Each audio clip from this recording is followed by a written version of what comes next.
নমস্কার বন্ধুরা, সবাই কেমন আছো? কলকাতাস লাইফ অ্যান্ড ট্রাভেল স্টোরি চ্যানেলের আরেকটা নতুন ভিডিওতে সবাইকে স্বাগত।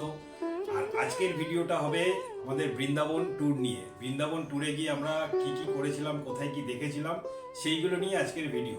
মানে বৃন্দাবনে একদিনে কিভাবে, কোথায়, কতগুলো মন্দির আছে সেগুলো যে দেখা যাবে, তারই মানে টোটাল ডিটেলসটা আজকের এই ভিডিওতে আছে। অনুরোধ রইল পুরো ভিডিওটা দেখার জন্য, কারণ আগামী দিনে যারা বৃন্দাবন যাওয়ার কথা ভাবছেন তাদের কথা চিন্তা করেই আজকের আমার এই ভিডিও বানানো। আর আশা করি পুরো ভিডিওটা দেখলে বেশ কিছু ইনফরমেশন, কিভাবে আমরা ঘুরেছি, কোথায় কিভাবে গেছি, জেনে হয়তো আপনাদের উপকারী হবে। তাহলে চলুন ভিডিওটা শুরু করা যাক শুরু থেকে।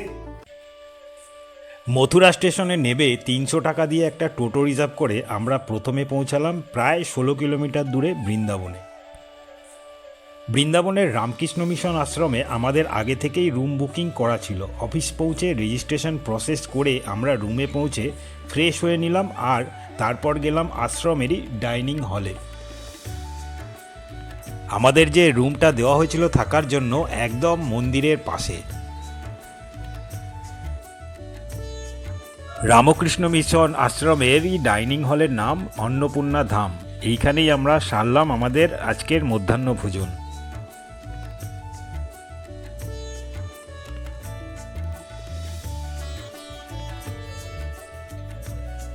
মধ্যাহ্নভোজন সেরে কিছুক্ষণ বিশ্রাম নিয়ে সেদিনই বেলা 3:30-র সময় বেরিয়ে পড়লাম। একটা টোটো 200 টাকা ভাড়া দিয়ে প্রায় 7 কিলোমিটার 15 মিনিটের মধ্যেই পৌঁছে গেলাম আজকের প্রথম গন্তব্য বৃন্দাবনের চারধাম। জুতো নির্দিষ্ট জায়গায় খুলে সঙ্গে বড় ব্যাগ কিংবা ক্যামেরা থাকলে তা 50 টাকার বিনিময়ে কাউন্টারে জমা করতে হবে, এটা কিন্তু মনে রাখবেন। মন্দির বিকালে খোলার টাইম 4টে আর সকালের সময় 8টা থেকে 1টা।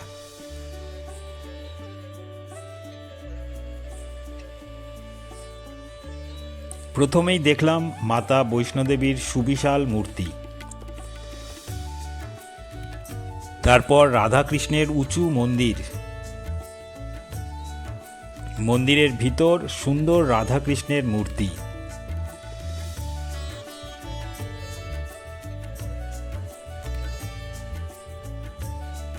তারই পাশে রয়েছে গ্রহরাজ শনি মহারাজের মন্দির। সুন্দর এই মন্দিরের ভিতরে রয়েছে শনি মহারাজের মূর্তি।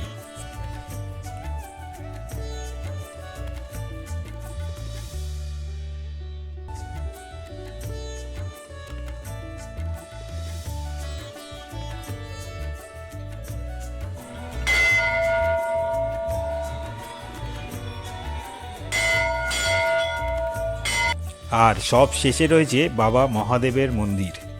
এগুলো দেখতে মোটামুটি ঘন্টাখানেক লেগে যাবে।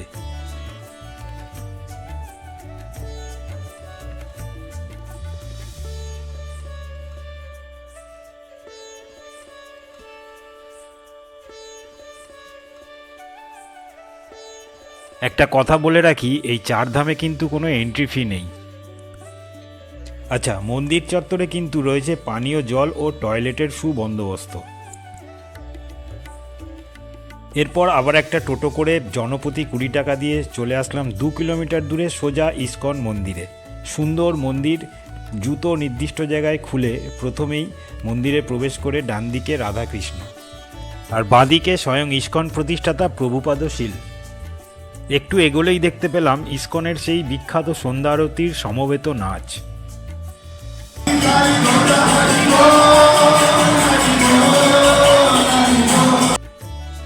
ঘড়িতে তখন বেজে গেছে প্রায় 6:30। এক অভূতপূর্ব মন্দিরের পরিবেশ। আর এই যে রাধাকৃষ্ণ। এরপর ঠিক সন্ধ্যা 7টায় উপস্থিত হলাম বৃন্দাবনের প্রধান আকর্ষণ প্রেম মন্দির। ইস্কন থেকে দূরত্ব হাঁটা পথে প্রায় 5 থেকে 7 মিনিট। সন্ধ্যাবেলায় প্রেম মন্দিরের আলোকিত দৃশ্য যেন স্বর্গকেও হার মানাবে।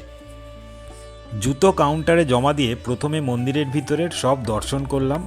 মনে রাখবেন, বৃন্দাবনে গেলে প্রেম মন্দির কিন্তু সন্ধ্যাবেলায় মাস্ট ভিজিট, তবে দিনের আলোতেও এর সৌন্দর্য একবার দেখে নেবেন।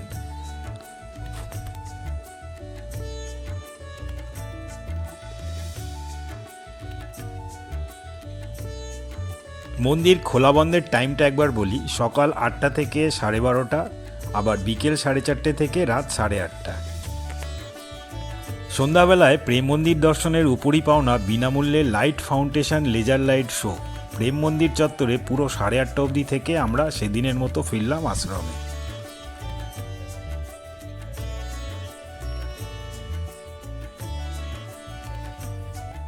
আসলে কলকাতা থেকে আমরা মথুরা পৌঁছেছিলাম সকালবেলা 9:30টার সময়। তারপর সেখান থেকে আমরা আশ্রম গেছিলাম, গিয়ে আমাদের রুম বুকিং প্রসেস করে লাঞ্চ করে আমরা বিকেলবেলা বেরিয়েছিলাম বৃন্দাবন ভ্রমণে। তো 3টে মন্দির আমরা ঘুরেছিলাম, চারধাম, ইস্কন মন্দির আর প্রেম মন্দির। তো এই 3টে আমাদের আগের দিন হয়ে গেছিল। এইবার আজকে আমরা যেটা শুরু করব সেটা টোটাল বৃন্দাবনে আমরা প্রথম হাফে কিছুটা ঘুরবো। আর আপনারা সবাই জানেন মথুরা বৃন্দাবনে দুপুরবেলা মন্দির বন্ধ থাকে। তো দুপুরবেলা যে মন্দির বন্ধ থাকে সেই মন্দিরের বন্ধর টাইমে কিন্তু আপনারা চাইলে বেশ কিছু জায়গা আছে 3-4টে, যেমন যমুনা ঘাট, কেশি ঘাট, এই ধরনের যে জায়গাগুলো আছে এই জায়গাগুলো ঘুরে নিতে পারেন। আবার চাইলে মন্দির যখন বন্ধ হয়ে যাবে আপনারা হোটেল অথবা আশ্রমে যেখানে থাকছেন সেখানে এসে একটু খাওয়া দাওয়া করে রেস্ট নিয়ে তারপর আবার 4টের সময় যে মন্দির খোলে সেই টাইমটা বেরিয়ে যেতে পারেন। তো তাহলে চলা শুরু করা যাক আজকে যে বৃন্দাবনের সকাল থেকে যে ভ্রমণ সেটা। পরদিন সকাল 7টায় আশ্রমে ব্রেকফাস্ট সেরে বেরিয়ে প্রথমেই একটা টোটো জনপ্রতি 20 টাকা দিয়ে সকাল 7:45টায় পৌঁছালাম যমুনা নদীর ধারে প্রাচীন মদনমোহন মন্দির। প্রায় 75টা সিঁড়ি বেয়ে উপরে উঠতে হবে। প্রায় 60 ফুট উঁচু লাল বেলে পাথরের এই প্রাচীন মন্দিরটি তৈরি করেন 16শো শতাব্দীতে শ্রী চৈতন্য মহাপ্রভুর নির্দেশে তারই শিষ্য সনাতন গোস্বামী। ওই যে মদনমোহন বিগ্রহের প্রতিরূপ। তবে এর আসল বিগ্রহটি কিন্তু বর্তমানে রাজস্থানের করৌলিতে পূজিত হয়। মুঘল সম্রাট ঔরঙ্গজেবের আক্রমণের ভয়ে আসল বিগ্রহটি ওইখানে নিয়ে যাওয়া হয়েছিল।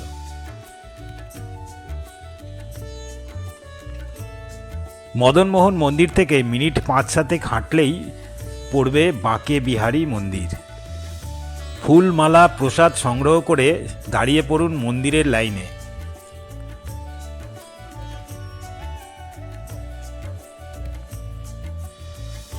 মনে রাখবেন বৃন্দাবনে এই বাঁকে বিহারী মন্দিরেই কিন্তু সব থেকে বেশি ভিড় হয়। আর মন্দিরটি একটু গলির ভিতরে, সেই জন্য ভিড়টা আর একটু বেশিই মনে হয়।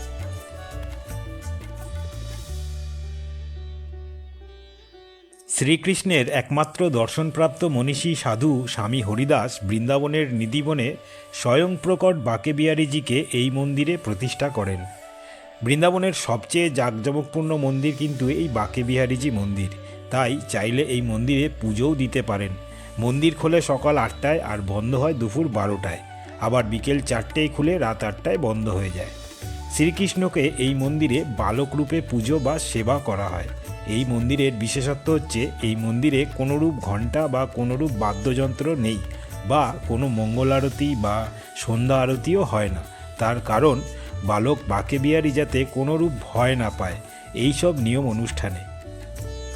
আবার এই মন্দিরে বাঁকে বিহারীজিকে 2 মিনিট অন্তর অন্তর পর্দা টেনে আড়াল করে দেওয়া হয়, যাতে ভক্তের ডাকে বালক শ্রী বাঁকে বিহারী তার সাথে চলে না যায়। বাঁকে বিহারীজি মন্দির থেকে 2 কদম এগোলেই রাধাবল্লভ মন্দির। এই রাধাবল্লভ মন্দিরেও কিন্তু বাঁকে বিহারীর মতো বালক রূপে শ্রীকৃষ্ণকে সেবা করা হয়।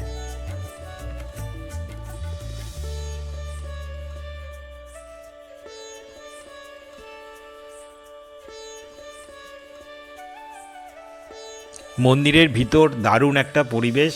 আর এইখানেও কিন্তু বাঁকে বিহারীর মতো রাধাবল্লভজিকেও পর্দা দিয়ে 2 মিনিট অন্তর অন্তর আড়াল করে রাখা হয়। ওই একই কারণে বলা হয় দর্শন দুর্লভ রাধাবল্লভ, মানে বৃন্দাবনে এসে রাধাবল্লভের দর্শন পাওয়া কিন্তু সত্যিই দুর্লভ।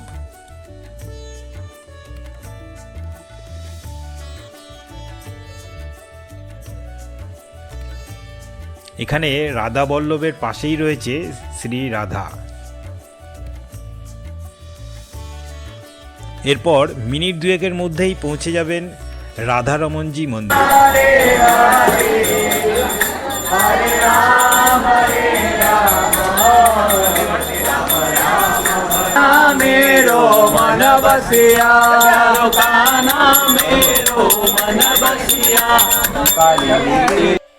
কথিত আছে শ্রী চৈতন্য মহাপ্রভুর শিষ্য গোপাল ভট্ট গোস্বামী নেপাল থেকে যে 12টি শিলা এনেছিলে, শালিগ্রাম শিলা, সেই শালিগ্রাম শিলার একটি প্রকট হয়েছিল এই রাধারমণ রূপে।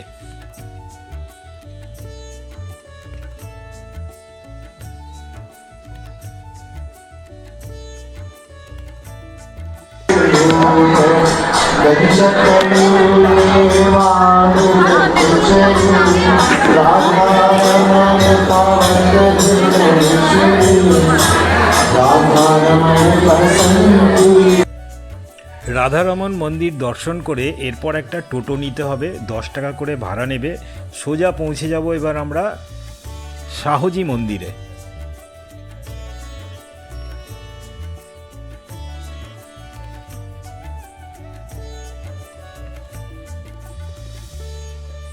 বৃন্দাবনে অবস্থিত এটিও একটি ঐতিহাসিক মন্দির, সুদর্শন মন্দির। আর এই মন্দিরের বিশেষত্ব হচ্ছে এই মন্দিরে 12টা সর্পিল স্তম্ভ আছে, মানে যেটাকে স্নেক পিলার বলা হয়।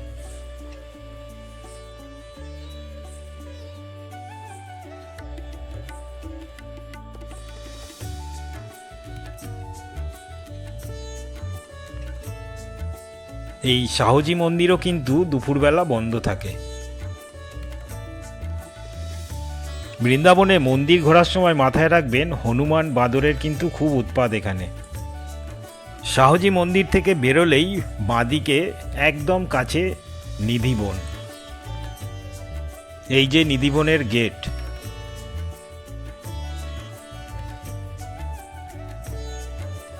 গেট দিয়ে ঢুকেই ডান দিকে দেখবেন জুতো রাখার জায়গা রয়েছে, যেখানে প্রতি জোড়া 2 টাকা করে নেয়। সেখানে জুতো রেখে তারপর প্রবেশ করতে হবে।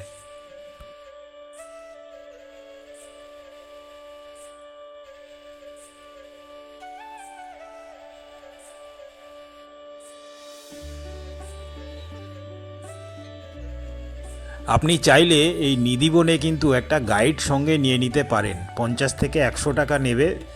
আর এই নিধিবনের যে রহস্যময় কাহিনী সেটা কিন্তু আপনাকে পুরোটা শোনাবে, তা শুনতে কিন্তু আপনার বেশ লাগবে। আমি একটু সংক্ষেপে বলে দিই, এই নিধিবন হচ্ছে আসলে তুলসী বন। আর এই তুলসী বনের যে তুলসী গাছগুলো দেখা যাচ্ছে, এই তুলসী গাছগুলো কিন্তু দিনের বেলা তুলসী গাছ, আর রাতের বেলা কিন্তু এইগুলো এক একজন করে যোগিনী রূপ নেয়।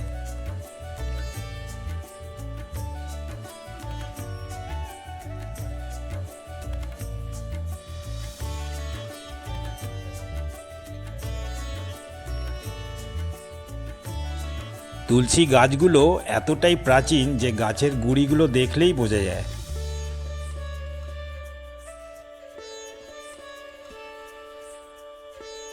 এখানে সন্ধ্যা নামলেই মানুষ থেকে শুরু করে পশু পাখিরাও বিদায় নেয় এই তুলসী বন থেকে, কারণ এই তুলসী বনেই সন্ধ্যা নামলেই চলে শ্রীকৃষ্ণ রাধার রাসলীলা।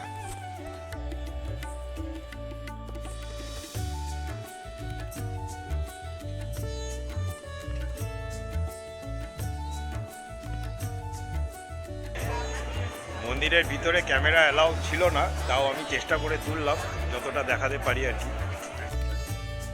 এই নিধিবনেই আজও শ্রীকৃষ্ণ রাতের বেলা এসে রাসলীলা করেন যোগিনীদের নিয়ে। আর সেই কারণেই সাধারণ মানুষ কিংবা পূজারী পুরোহিত সকলেরই প্রবেশ নিষেধ। নিধিবনের ভিতরে রংমহলে রাতের বেলা পুরোহিতরা বেরোনোর সময় শ্রীকৃষ্ণের ব্যবহার করার বিভিন্ন সামগ্রী রেখে দেয়, এবং সকালবেলা সেটা ব্যবহার করা হয়েছে সেই রকম প্রমাণও বহুবার পাওয়া গেছে।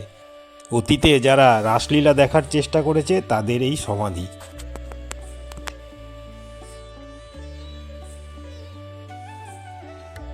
নিধিবন দেখা কমপ্লিট হয়ে গেলে পাশের এই রাস্তা দিয়ে চলে আসুন সোজা যমুনা নদীর ধারের রাস্তায়।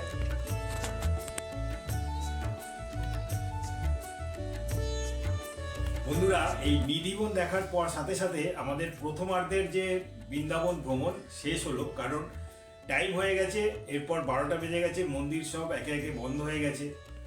এই গ্যাপ টাইমটা মানে এই 12:30 1টার মধ্যে সমস্ত মন্দির বন্ধ হয়ে যায়। তো এখন ধরে নিন দুপুর 1টা বাজে, আপনারা চাইলে আশ্রমে অথবা হোটেলে ফেরত গিয়ে সেখানে খাওয়া দাওয়া সেরে রেস্ট করতে পারেন, অথবা চাইলে বাইরে কোথাও খাওয়া দাওয়া করে যমুনার যে ঘাটগুলো আগেও বলেছি সেই ঘাটগুলো ঘুরতে পারেন, সময় কাটাতে পারেন, অথবা নিধিবন থেকে একটা টোটো ভাড়া করে 4 কিলোমিটার দূরে আপনারা চলে যেতে পারেন টাটিয়া স্থান, যেখানে সন্ন্যাসীদের থাকবার জায়গা, সেটাও একটা দর্শনীয় স্থান, সেটা দুপুরবেলা খোলা থাকে, সেখানে চলে যেতে পারেন অথবা আশ্রমে যেতে পারেন। তো যাই হোক, আমরা এখন দুপুরবেলা ধরে নিলাম আমরা লাঞ্চ করে আশ্রমে রেস্ট নিয়ে তারপরে আবার সেকেন্ড হাফে বেরোবো। তাহলে সেকেন্ড হাফে আমরা হয় নিধিবন থেকে, যেখান থেকে আমরা শেষ করেছিলাম প্রথমার্ধের, সেইখান থেকে একটা টোটো নেবো, অথবা যেখানে আমরা আছি উঠেছি থাকছি সেখান থেকে একটা টোটো নিয়ে সোজা যাব আমরা গোবিন্দ দেবজির মন্দির। 20 থেকে 30 টাকা করে পার হেড নেবে টোটো ভাড়া, আর ধরে রাখুন মোটামুটি 15 মিনিট লাগবে যেতে। তবে যাওয়ার পথে যদি নিধিবন থেকে যান, যাওয়ার পথে যমুনা নদীর ধার দিয়ে যেতে যেতে পড়বে ইমলিতলা। জুতো রাখার জায়গাতেই জুতো রাখুন, নাহলে কিন্তু হনুমান নিয়ে টানাটানি করবে।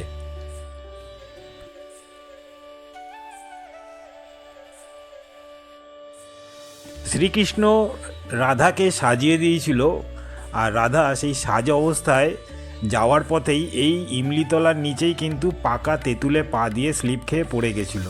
তখন সাজ নষ্ট হয়ে যাওয়ার পরে রাধা এই তেঁতুল গাছকে অভিশাপ দিয়েছিল যে এই তেঁতুল যেন আর না পাকে, আর সেই থেকে কিন্তু বৃন্দাবনে তেঁতুল পাকে না, কাঁচাতেই কিন্তু বৃন্দাবনের তেঁতুল মিষ্টি, আর এই সেই অভিশপ্ত গাছ যেটাকে সংরক্ষণ করে রাখা হয়েছে।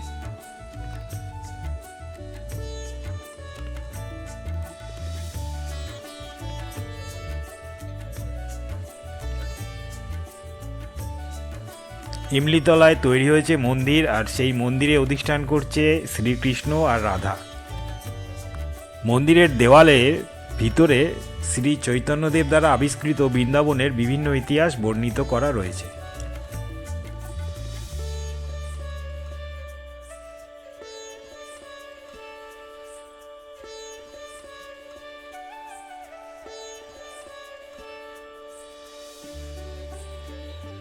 বিখ্যাত ইমলিতলা দর্শন করে এবার আমরা যমুনা নদীর তীর বরাবর টোটোয় করে যাব গোবিন্দদেবজির মন্দির।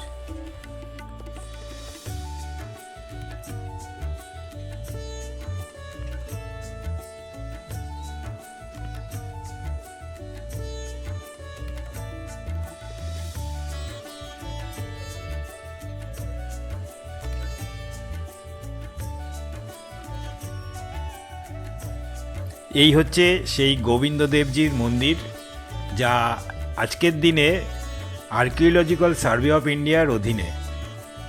মন্দির বহু প্রাচীন, আর এই মন্দিরের কাহিনী, এই মন্দির কিন্তু যখন তৈরি হয়েছিল 7তলা মন্দির ছিল, কিন্তু ঔরঙ্গজেব এই মন্দির আক্রমণ করে উপরের 4তলা ভেঙে দিয়েছিল। বর্তমানে 3তলা মন্দির রয়েছে এখন।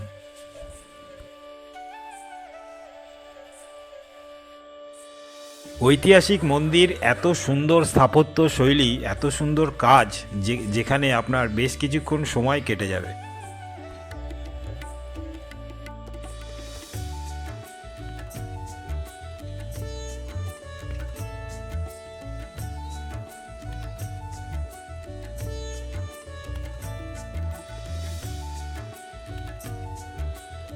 এটা দারুণ ঐতিহাসিক মন্দির, আমার তো দেখে খুব ভালো লাগে।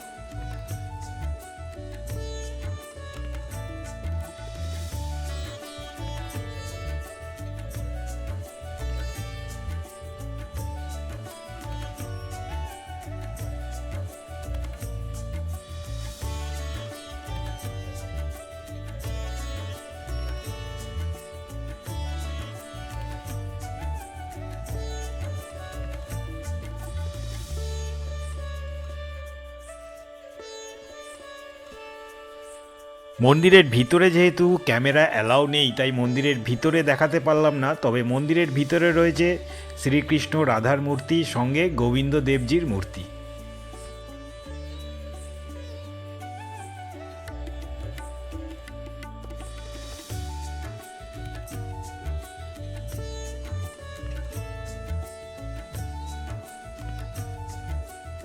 গোবিন্দদেবজির মূর্তির একেবারে সামনেই মানে 2 কদম এগোলেই রয়েছে আর একটা বৃন্দাবনের বিখ্যাত মন্দির রঙ্গনাথজি মন্দির, যেটা দক্ষিণ ভারতের আদলে তৈরি এবং দক্ষিণ ভারতীয় স্থাপত্যশৈলী এখানে বেশ পরিমাণে লক্ষ্য করা যায় কি দক্ষিণ ভারতীয় স্টাইলেই এই মন্দির।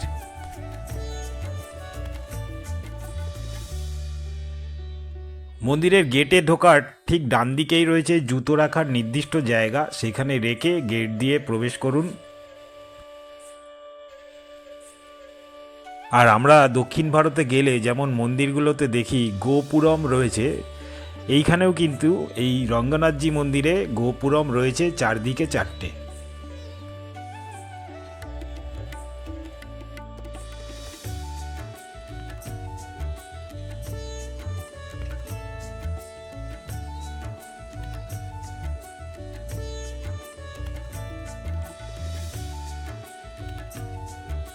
গেট দিয়ে ঢুকলেই রয়েছে একটা টিকিট কাউন্টার, যেখানে আপনি 20 টাকা দিয়ে টিকিট কাটলে দেখতে পাবেন লীলাঘর, শীষমহল আর বাহন ঘর।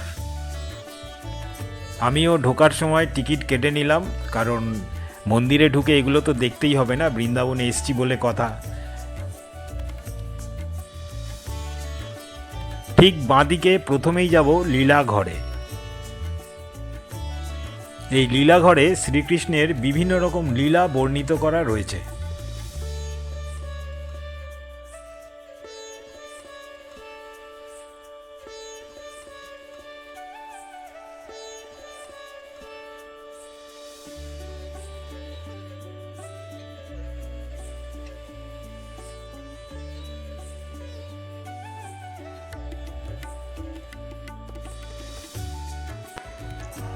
মন্দিরের ভিতরে যারা কাজকর্ম করছে মানে মন্দিরের স্টাফ, তাদেরকেও কিন্তু দেখে মনে হলো তারা সাউথ ইন্ডিয়ান।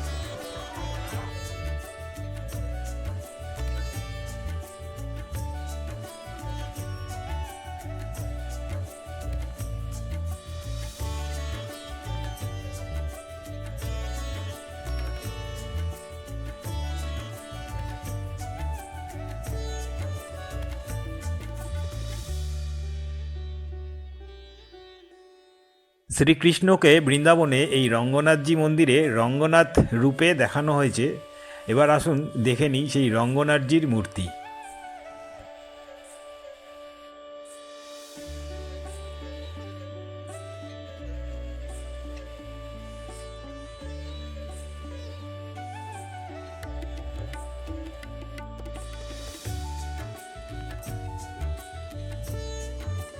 বৃন্দাবনে এসে কিন্তু এই রঙ্গনাথজির মন্দির দেখতে ভুলবেন না, কারণ এর যে অসাধারণ স্থাপত্যশৈলী, এর যে দারুণ কারুকার্য করা মন্দির, আর এত বড় মন্দির, এত কিছু দেখার রয়েছে, এটা না দেখলে কিন্তু মিস করবেন।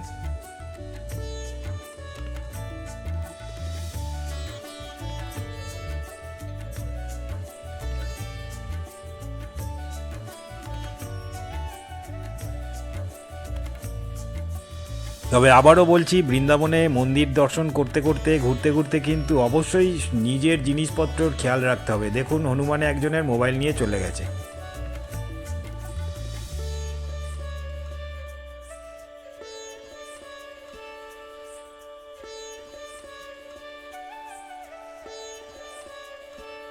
এইবার চলে এসেছি আমরা বাহন ঘরে। এই বাহন ঘরে কি আছে, রঙ্গনাথজির বিভিন্ন রকম বাহন, বেশ দামি মূল্যবান ধাতু দিয়ে তৈরি, কোনোটা সোনার, কোনোটা তামার, কোনোটা রূপোর, কোনোটা সীসার। তো বিভিন্ন রকম অনুষ্ঠানে এই বিভিন্ন রকম বাহনে চড়ে তিনি পুরো মন্দির পরিদর্শন করেন।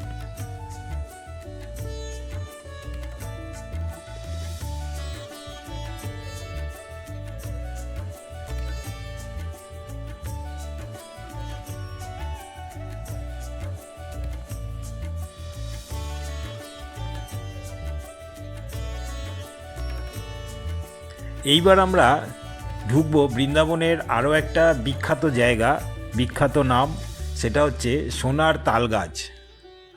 এই রঙ্গনাথজি মন্দিরের ভিতরেই কিন্তু রয়েছে সেই সোনার তালগাছ। আর এইবার আমরা এই যে মন্দিরে ঢুকছি, মূল মন্দির, এই মূল মন্দিরের ভিতরে গেট দিয়ে ঢুকলেই যেটা একদম সামনেই চোখে পড়বে,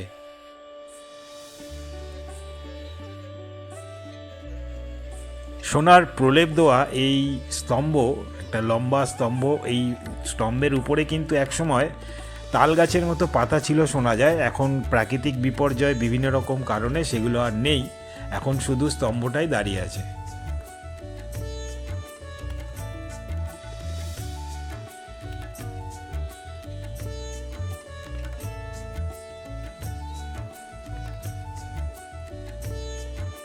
এই মন্দির দর্শনেও কিন্তু আপনার বেশ কিছুক্ষণ সময় লেগে যাবে, কারণ এত সুন্দর কাজ দেখতে আপনার অনেকক্ষণ সময় লাগবে।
পৌঁছে গেছি কাত্যায়নী মন্দির, বৃন্দাবন। জুতো রাখবো এখানে, জুতো রেখে মন্দিরে প্রবেশ করবো। রঙ্গনাথজি মন্দির থেকে হেঁটেও আসতে পারেন, অথবা একটা টোটোয় 5 মিনিটে চলে আসতে পারেন কাত্যায়নী মন্দিরে।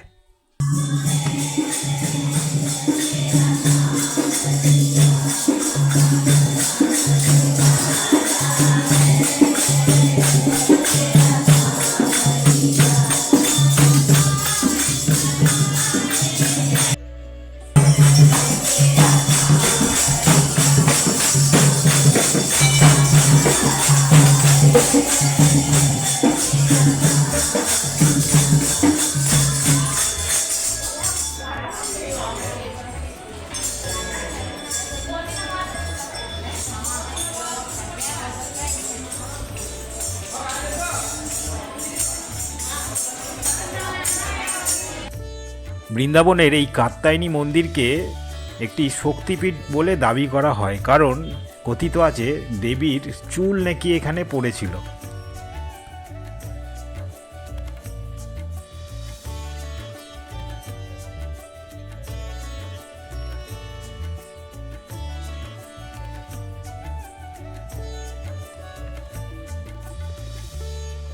আপনি এখানে চাইলেও কিন্তু পুজো দিতে পারেন, তার ব্যবস্থাও রয়েছে।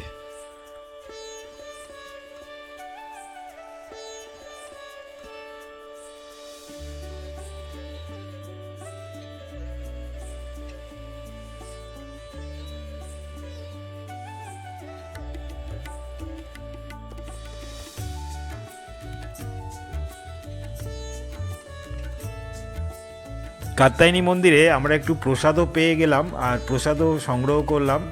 বলে রাখি, এই বৃন্দাবনে মন্দির ভ্রমণ করতে করতে কিন্তু অনেক মন্দিরেই আপনি প্রসাদ পেয়ে যাবেন। আমাদের একটু রাত হয়ে গেছিল বলে ফেরার পথে পাগল বাবা মন্দির বন্ধ হয়ে গেছিল, তাই সেটা বাইরে থেকেই আমরা দেখলাম, আর বাইরে থেকেও আপনাদের দেখালাম। এর ভিতরেও কিন্তু শ্রীকৃষ্ণ রাধার মূর্তি রয়েছে, আর পাগল বাবা যিনি, তিনি প্রতিষ্ঠা করেছিলেন শ্রীকৃষ্ণ রাধার এই মূর্তি।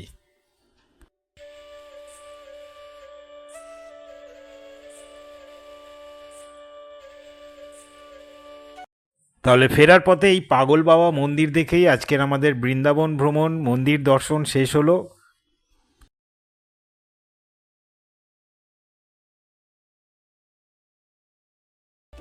কি ভাবছেন, বৃন্দাবন দর্শন, বৃন্দাবনে মন্দির দর্শন হয়ে গেল? না, বৃন্দাবনে কিন্তু 5000-এর উপরে মন্দির আছে, বড় ছোট সব মিলিয়ে মিশিয়ে। সব তো দেখা সম্ভব নয়, তবে বাছাই করা বেশ কিছু মন্দির যা আমরা বৃন্দাবনে দেখতে আসি, তাতে 2 দিন আপনার লাগবেই। কারণ আপনি একদম দৌড়াদৌড়ি করে তো মন্দির দেখতে পারবেন না, আপনার একটা মন্দিরে অন্তত কিছু না 8 ঘন্টা করে সময় দিতেই হবে। তো সেক্ষেত্রে বলে রাখি, বৃন্দাবনে আসলে আপনি 2 দিন অন্তত সময় দেবেন বৃন্দাবনের বাছাই করা মন্দিরগুলো দেখার জন্য। আমার হাতে যেহেতু একদিন সময় ছিল, আমি যেটুকু পেরেছি দেখিয়েছি। তার মধ্যেও আমার যে লিস্টেড ছিল সেগুলোর মধ্যে তাতেও বাদ চলে গেছে জগন্নাথ মন্দির, টাটিয়া স্থান, যুগল কিশোর মন্দির, সেবাকুঞ্জ, এরকম বিভিন্ন মন্দির যেগুলো আমি রেখেছিলাম, গোপেশ্বর মন্দির, এগুলো আমার দেখা হয়ে ওঠেনি সময়ের অভাবে। আমি যদিও দুপুরবেলা চিরঘাট, কেশিঘাট, যমুনাঘাট এগুলোতে সময় কাটিয়েছিলাম, আমি আশ্রমে ফিরিনি। তো সেগুলোর আলাদা ভিডিও আছে, সেটা অন্য ভিডিওতে আমি দেখাবো। এই ভিডিওটা এখানেই শেষ করতে হবে, কারণ ভিডিওটা আপনারাও দেখছেন অনেকটা বড় হয়ে গেছে, অনেক লম্বা ভিডিও হয়ে গেছে। তো আমার আরও বৃন্দাবন নিয়ে ভিডিও রয়েছে, আমি গোকুল, বারসানা এগুলোও গেছিলাম। আমার চ্যানেল সাবস্ক্রাইব করলে আপনি সেই ভিডিওগুলোও পরপর দেখতে পারবেন। আর একটা সামারি ভিডিও আমি করেছি মথুরা বৃন্দাবনের জন্য, কিভাবে যাবেন, কিভাবে থাকবেন, কোথায় কত খরচা, কি খাবেন, এই নিয়েও আমার ভিডিও রয়েছে। তো এবার ভিডিওটা শেষ করতে হবে, কারণ আপনারা দেখছেন অনেক লম্বা হয়ে গেছে। তো ভিডিওটা শেষ করার আগে এটাই বলবো, আমার চ্যানেল যারা নতুন এসেছেন সাবস্ক্রাইব করে নিন, যাতে বৃন্দাবনের আরও যে সমস্ত ভিডিওগুলো আছে সেগুলো আপনারা দেখতে পান। তাহলে আর বেশি কথা বাড়াবো না, সবাই খুব ভালো থাকবেন। আশা করি আমার আজকের এই ভিডিও আপনাদের ভালো লেগেছে। ভালো লাগলে কিন্তু একটা লাইক করবেন, আর আপনাদের মতামত কমেন্ট করে জানাবেন। যারা নতুন তাদেরকে আবার রিকোয়েস্ট করলাম, সাবস্ক্রাইবটা অবশ্যই করে রাখবেন। আমি এইরকম ধরনের ভিডিও বানাই, বিভিন্ন জায়গায় যাই, বিভিন্ন মন্দির, বিভিন্ন দর্শনীয় জায়গা, পাহাড়, সমুদ্র, যেমন যেখানে যাই সেরকম ভিডিও আপনাদেরকে দেখানোর চেষ্টা করি। তো আজকের মতো এখানেই টাটা, সবাই কিন্তু ভালো থাকবেন।